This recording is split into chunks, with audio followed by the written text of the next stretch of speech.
కొట్టుకొని చచ్చిపోయారు. తాగిన తర్వాత ఒకరి మీద ఒకరు గొడవ పెట్టుకొని వాడు బాటిల్ను పగలగొట్టి దాంతో పొడిచి చంపెడతాను మిత్రుడిని.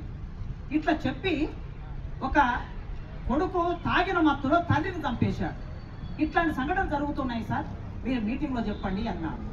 ఇవాళ మన పోలీసులు అంటే ఎవరు? ఒకప్పుడు అంటే పై వర్గాల నుంచి పై కులాల నుంచి పోలీసులు వచ్చేవాళ్ళండి.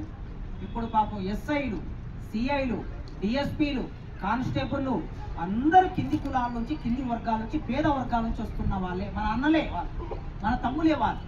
వాళ్ళు బాధపడుతున్నారు. ఏం బాధపడుతున్నారు? మన వాళ్ళు తాగొద్దని, డ్రగ్స్కు గురి కావద్దని, గంజాయి తాగొద్దని, ఆరోగ్యంగా ఉండాలని. ఈ సమాజంలో ఆరోగ్యంగా ఉంచడం అనేది మన బాధ్యత. మీరు ఆరోగ్యంగా ఉండండి, సమాజాన్ని ఆరోగ్యంగా ఉంచండి. దాని మూలంగా మీరు 70 ఏళ్ళు పనిచేస్తారు. 70 ఏళ్ళు మంచి సమాజం కోసం పనిచేయాలంటే మీ మీద నిఘా నేత్రాలు కూడా చాలా ఎక్కువ ఉంటాయి. జాగ్రత్తగా ఉండండి. మూఢనమ్మకాలను నిర్మూలించడం మన లక్ష్యం. ఓకే, మూఢనమ్మకాలను నిర్మూలించడం మన లక్ష్యం. సమాజంలో మూఢనమ్మకాలు నిర్మూలించడానికి చట్టమే ఉన్నది. ఆ చట్టం ప్రకారం మనం పనిచేసుకుంటూ వెళ్తాం. నా వ్యక్తిగతంగా సరే, మీరు ఒక సంఘం, మీ సంఘానికి ఒక ఎజెండా ఉంటుంది, ఒక లక్ష్యం ఉంటుంది. నా వ్యక్తిగతంగా భారతదేశంలో ఎవరైనా సరే, వ్యక్తిగతంగా నేను ఏ దేవుని నమ్మను, అది నా యొక్క ఫిలాసఫీ వ్యక్తిగతంగా. కానీ ఎవరైనా ఏదైనా దేవుని నమ్ముకుంటే అది వాళ్ళ విశ్వాసం. ఆ విశ్వాసాన్ని నేను గౌరవిస్తాను. నాకు వ్యక్తిగతంగా లేకపోయినా అవతలి వాడికి ఒక విశ్వాసం ఉన్నది కనుక ఆ విశ్వాసం పోయే రోజు రావాలని కోరుకుంటా. నేను మనసులో పోయే రోజు రావాలి ఖచ్చితంగా. ఎందుకంటే కనపడవేమిరా జగము కల్పన చేసిన గారడీడ, కనపడవేమిరా జగము కల్పన చేసిన గారడీడ, నిన్నెవరు అడిగినారు రా ఈ అసమ సమాజ సృష్టి చేయమనేని మా గుర్రం జాషువా 70 ఏళ్ల కిందట అడిగాడు. 70 ఏళ్ల కిందట ఎందుకు ఈ అసమానతలో నీవు క్రియేట్ చేసావు కదా, ఒకసారి కనిపించు అని. ముసలివాడైన బ్రహ్మకు పుట్టినారట 4 కుమారులని విన్నాము. కాని పసరము కన్న హీనుడు పంచముడు 5వ వర్ణస్థుడు ఎవరమ్మా సవిత్రి అని అడిగాడు గుర్రం జాషువా. కనుక విశ్వాసం చాలా మందికి ఉన్నది.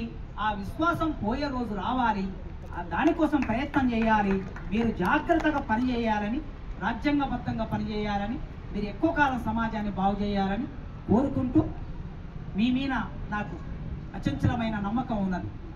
సావిత్రిబాయి పూలే, మహాత్మా జ్యోతిరావు పూలే, అంబేద్కర్ ఆశయ సాధనని ముందుకు తీసుకెళ్ళడానికి ప్రయత్నం చేయాలని, కమిట్మెంట్తో ప్రయత్నం చేయాలని, దానితో పాటు మీరందరూ తప్పనిసరిగా జీవనోపాధి కోసం ఉపాధి చూసుకోండి. మీ నరేష్ ఆయన భార్య టీచర్ కనుక ఆయన ఫుల్ టైం మీకోసం పనిచేస్తాడు. ఇంట్లో ఒకరికి ఉద్యోగం ఉన్నది. జీవనోపాధి లేకపోతే మీకు మీరు భారం అవుతారు, కుటుంబానికి భారం అవుతారు, సమాజానికి భారం అవుతారు, సంఘానికి భారం అవుతారు. ఫస్ట్ మన కడుపులోకి వెళ్ళాలి. తిండి తినాలంటే ఏదో పని చేయాలి. నైపుణ్యం పెంచుకోండి. చదువుల్లో నైపుణ్యం పెంచుకోండి, పనిలో నైపుణ్యం పెంచుకోండి. మీరు మీ కుటుంబాన్ని పోషించండి. మిగిలిన సమయాన్ని వారానికి ఒకరోజు సెలవు వస్తుంది.